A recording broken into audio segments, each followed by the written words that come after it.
इस वीडियो में मैं आपको एक ऐसे झूठ के बारे में बताऊंगा जो किसी एक साइड से तो बोला जा रहा है, बस अपनी ईगो में, और वो साइड आपको क्लियरली नजर आएगी। और यहाँ पे बिहेव ऐसा करा जा रहा है जैसे देश के स्टूडेंट्स पर और उन प्रोटेस्टर्स पर एहसान करा जा रहा है। इस वीडियो में आपको सारी इंफॉर्मेशन मिलेगी कि 20 जुलाई को क्या क्या हुआ है और अभी क्या सिचुएशन है, क्या अपडेट्स हैं।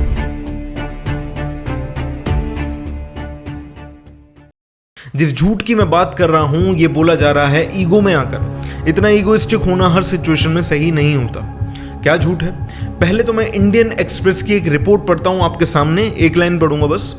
A senior police officer informs CJP leader Saurav Das that the government is ready to talk and open a fresh line of communication if the march is contained. The CJP leaders remain in touch with the authorities.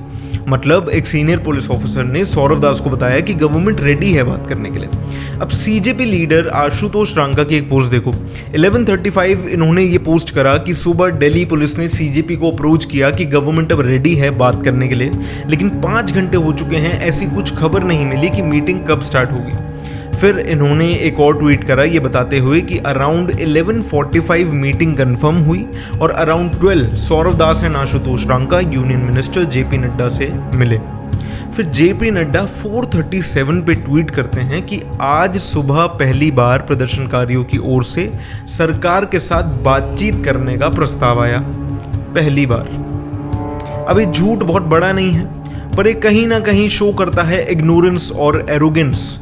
झूठ क्या है कि वो ऐसा दिखा रहे हैं कि भाई हम तो गए नहीं उनके पास, वही आए हैं हमारे पास और पहली बार आए हैं, जैसे कि उन्हें कुछ पता ही नहीं था। इग्नोरेंस और एरोगेंस बस मैं इस झूठ की वजह से नहीं बोल रहा। आगे मैं आपको बताऊंगा कि बीजेपी के मिनिस्टर्स ने क्या क्या इन्फॉर्मेशन आगे दी है कि आगे क्या डिसीजंस लिए जा सकते हैं और क्या नहीं।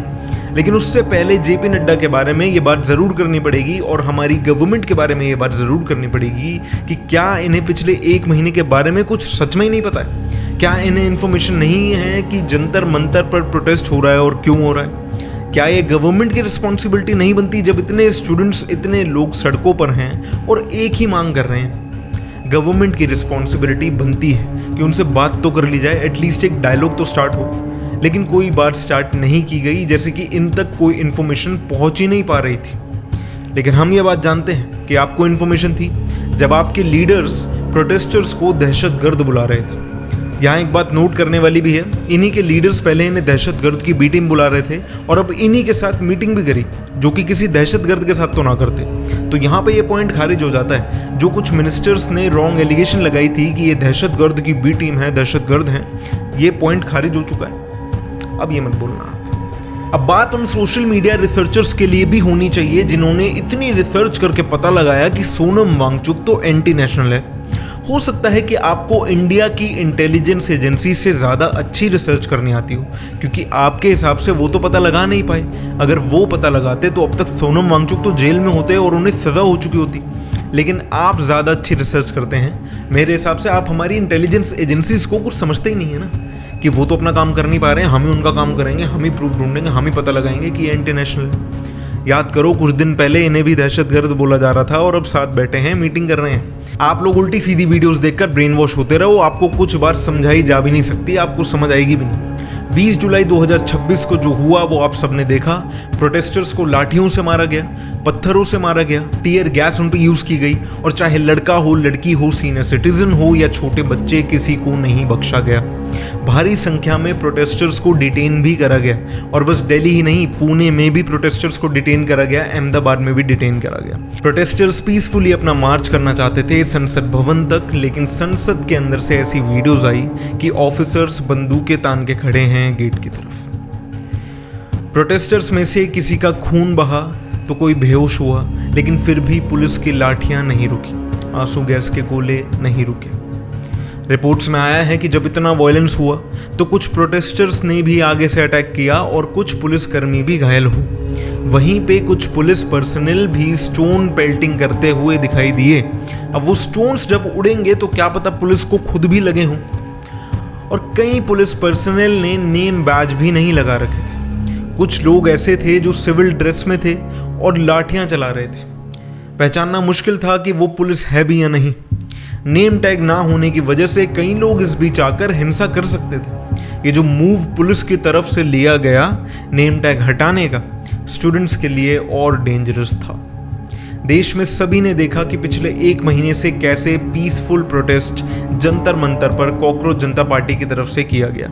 उसी तरीके का पीसफुल मार्च 20 जुलाई को भी निकाला जाना था, लेकिन वहीं पुलिस की तरफ से लाठीचार्ज करा गया और टीयर गैस यूज हुई।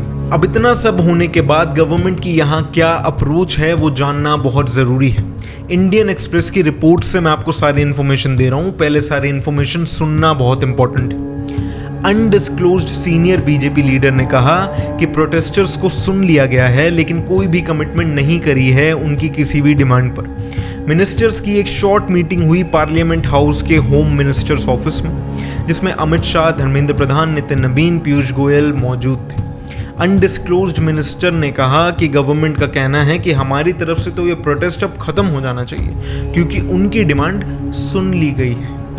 बीजेपी के कुछ सोर्सेज ने इंडियन एक्सप्रेस को बताया कि गवर्नमेंट ने प्रोटेस्टर से मिलने का डिसाइड करा, क्योंकि सिचुएशन काफ़ी बिगड़ गई थी, वो भी पार्लियामेंट के मॉनसून सेशन के पहले दिन, जो कि पब्लिक में नेगेटिव इमेज क्रिएट कर रही थी और नेचुरली गवर्नमेंट इनसेंसिटिव नहीं लग सकती प्रोटेस्टिंग स्टूडेंट्स के लिए। पर उस अनडिस्क्लोज्ड मिनिस्टर ने यह भी कहा कि गवर्नमेंट की सोच ये है कि जो रियल स्टूडेंट्स है वो तो जा चुके हैं और अब जो प्रोटेस्ट कर रहे हैं वो बस इस मुद्दे को पॉलिटिसाइज करने के लिए, बस राजनीति के लिए कर रहे हैं और इन्हें पावर चाहिए।